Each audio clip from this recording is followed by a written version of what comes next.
mesul oluyor. Ata öz avladından mesul oluyor. Eğer ata yok üstünde, ketti doğun öz insandan mesul oluyor.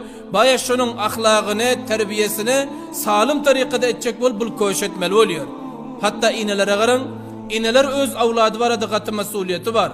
Bir parvalık etti mi avlad bir terbiye oluyorsa. İmam Malik rahmetullahi aleyhin münakibinde getiriyor. İmam Malik rahmetullahi aleyh iki zadı şavqiydi maydoğlan pillan. Maydoğlan şavqi oluyor da. Bırak kefterbazlığı şavqiydi. İkilenci aydım aytmaklığı şavqiydi. İki zadı şavqiydi İmam Malik rahmetullahi aleyh. İnesi diyor, ahir gördük avladı terbiye olacak del. Avladı yakşı olacak del. Avladını oturttu.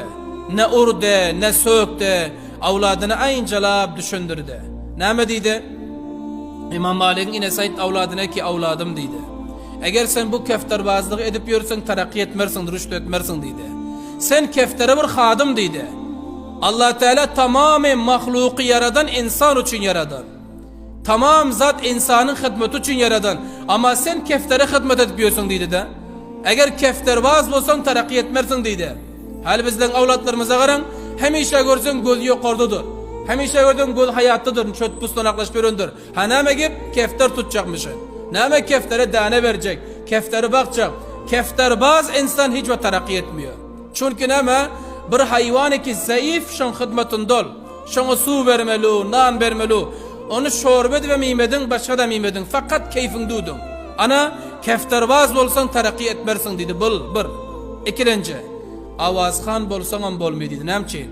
Avazxan bolacak olan iki zat gerekliydi. Bir va hoş suret bolmak, ikilinci avaz bolmak. Sende yaxşı avaz yok dedi. O uğurla otiydi, aynıca gepaydı otiydi. Sende yaxşı avaz yok dedi. O andazı husn suretim yok dedi. Lihaza avazxanlığın bolmaya sana dedi. Son diyor, yankı İmam Malik rahmetullahi aleyh soradı inesinden. Aytti ki ine dedi, neme deyin onda men dediler de. Maydoğlan dile. Son inesi aytti ki, senin edecek işin men bilyon dedi.